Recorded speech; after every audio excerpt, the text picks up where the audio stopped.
सिर्फ एक बाइट खाएं और इसके टेस्ट में खो जाएं। अस्सलामुअलैकुम। आज मैं आपके साथ शेयर करने जा रही हूँ बेसन की बर्फी, जो आप सबकी बहुत ही फेवरेट होती है। तो आज हम बगैर चाशनी के, बगैर खोए के और बगैर मिल्क पाउडर से ये बर्फी बनाने वाले हैं, वो भी घर के सामान से। तो आप भी घर में बनाइए ये आसान सी रेसिपी। अगर आपको पसंद आए तो लाइक शेयर जरूर कीजिएगा। बेसन की बर्फी बनाने के लिए सबसे पहले हमने 1.5 कप यानी 1.5 कप बेसन लिया है। बेसन को आप जब भी बनाए तो अच्छे तरीके से ये छान लेना चाहिए। तो मैंने भी बेसन को बहुत ही अच्छे तरीके से छान लिया है। अब हम क्या करेंगे, बेसन को बगैर किसी ऑयल वगैरह के भून लेंगे, ताकि इसमें जो कच्चा सा टेस्ट होता है वो खत्म हो जाए। और ये थोड़ा सा आपको पता है इसमें नमी वगैरह होती है, तो अगर हम इस तरीके से भून लेते हैं तो ये एकदम ड्राई हो जाएगा। फिर उसके बाद हम इसमें बाकी की चीजों को शामिल करेंगे और बिल्कुल आप ये स्लो फ्लेम पर भून लीजिएगा। बेसन को लगातार हम इसी तरीके से मिक्स करेंगे और तकरीबन 10 से 12 मिनट इसी तरीके से लगातार भूनते रहेंगे। हम बेसन को तब तक भूनेंगे जब तक इसका कलर हल्का सा चेंज नहीं हो जाता और बहुत ही अमेजिंग सी भीमी भीमी खुशबू नहीं आ जाती। जैसे ही बेसन भुन जाएगा तो आपको अच्छी सी खुशबू आनी शुरू हो जाएगी। बेसन को लगातार भूनते हुए हमारे तकरीबन 10 से 12 मिनट गुजर चुके हैं। आप देख सकते हैं माशाल्लाह बेसन अच्छी तरीके से भुन चुका है और इसका आप कलर भी देख सकते हैं, ये हल्का सा ब्राउन होना शुरू हो गया। बहुत ज्यादा भी आप ब्राउन ना कीजिएगा। अब हम इसमें ऐड करेंगे नारियल का बुरादा। ये हमने तकरीबन लिया है 1 कप के करीब। नारियल का बुरादा ऐड करने से बहुत ही अमेजिंग सी खुशबू आ जाती है बर्फी के अंदर। नारियल का बुरादा डालने के बाद तकरीबन 2 मिनट मजीद इसको भून लेंगे। 2 मिनट भूनने के बाद हम इसमें अब ऐड करने वाले हैं घी। आप देसी भी ले सकते हैं, बनास्पति भी घी आप ले सकते हैं, जो आप पसंद करें। और ये भी हम तकरीबन 1 कप के करीब ऐड कर देंगे। सब चीजें हम मेजरमेंट करके डालेंगे, इससे आपकी बर्फी एकदम परफेक्ट बनेगी। घी ऐड करने के बाद हम इस तरीके से मिक्स करेंगे और अभी आपको ये बहुत लिक्विड लग रहा होगा। जैसे ये भुन जाएगा, बाकी की हम चीजें शामिल करेंगे तो ये लिक्विड फॉर्म खत्म हो जाएगी। अच्छा जी, अब हम घी डालने के बाद मजीद तकरीबन 3 से 4 मिनट भूनेंगे। अभी आप देख सकते हैं 3 से 4 मिनट भूनने के बाद अब हम इसमें ऐड करने वाले हैं चीनी। चीनी हम 1.5 कप यानी 1.5 कप चीनी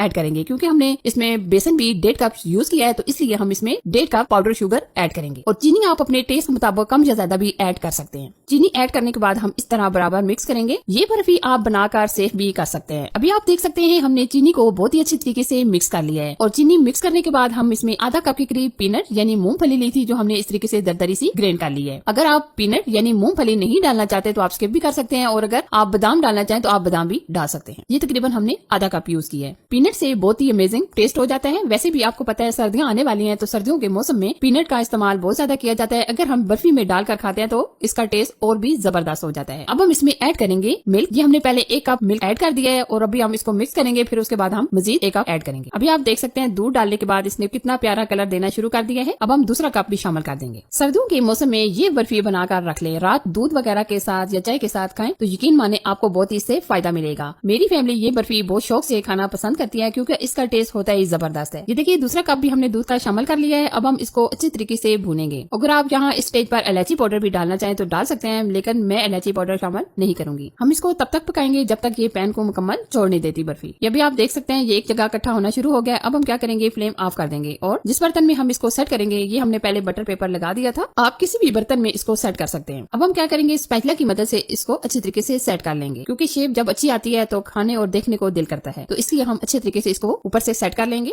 अब हम पिस्ते और काजू से गार्निश कर लेंगे। एक ड्राई फ्रूट ऐड करने से लुक बढ़ जाती है और देखने और खाने को दिल करता है। ड्राई फ्रूट ऐड करने के बाद अब हम बिल्कुल हल्का हल्का इस तरीके से प्रेस करेंगे, ताकि जो हमने ये इसमें ड्राई फ्रूट ऐड किए हैं ये अच्छी तरीके से प्रेस हो जाए। ऊपर अगर आपके पास ये चांदी का वर्क है तो ये भी आप लगा सकते हैं। मेरे पास पड़ा हुआ था तो इसलिए मैंने लगा दिया है। अब हम क्या करेंगे, इसको तकरीबन 1 आध घंटे के लिए रख देंगे, ताकि ये अच्छी तरीके से सेट हो जाए। फिर उसके बाद हम कटिंग कर लेंगे। 1 आध घंटा रखने के बाद आप देख सकते हैं ये माशाल्लाह एकदम परफेक्ट सेट हो चुकी है। अब हम कटिंग करेंगे। कटिंग आप अपनी मर्जी से किस तरह आप पसंद करें उस हिसाब से आप कटिंग कर लीजिएगा। पहले हम इस तरीके से चौड़ाई में कटिंग करेंगे, फिर इस तरीके से लंबाई में कटिंग करेंगे और चौकोर पीसेस में हम कट कर लेंगे। अभी मैं आपको एक पीस चेक करा देती हूँ कितनी माशाल्लाह जबरदस्त हमारी ये बेसन की बर्फी तैयार हुई है। ये देखिए आप देख सकते हैं माशाल्लाह जबरदस्त अमेजिंग। ये देखिए आप इसको देख सकते हैं, यकीन माने इतनी जबरदस्त दानेदार ये हमारी बर्फी तैयार हुई है। जब आप ये बनाएंगे खाएंगे तो आपको पता चलेगा कि ये कितनी टेस्टी बनती है। अब हम सर्विंग डिश में डाल लेंगे। ये देखिए जी सुपर डिलीशियस, सुपर अमेजिंग ये हमारी बर्फी बनकर तैयार हो चुकी है। ये यकीन माने एकदम मुंह में घुल जाने वाली ये बेसन की बर्फी तैयार हुई है। आप भी इस तरीके से बनाकर खाइए, क्योंकि ये बनाना बहुत आसान है और सबसे बढ़कर ये बहुत ही कम बजट में बनकर तैयार हो जाती है। तो कैसी लगी ये मेरी अमेजिंग रेसिपी? आपको पसंद आए तो लाइक कीजिए, शेयर कीजिए और चैनल पर अगर आप नए हैं तो चैनल को सब्सक्राइब कीजिए और साथ ही बेल आइकन को प्रेस करके ऑल पर जरूर सिलेक्ट कर दें, ताकि मेरी हर आने वाली यूनिक रेसिपी सबसे पहले आपको मिल जाए। Thanks for watching. Allah Hafiz.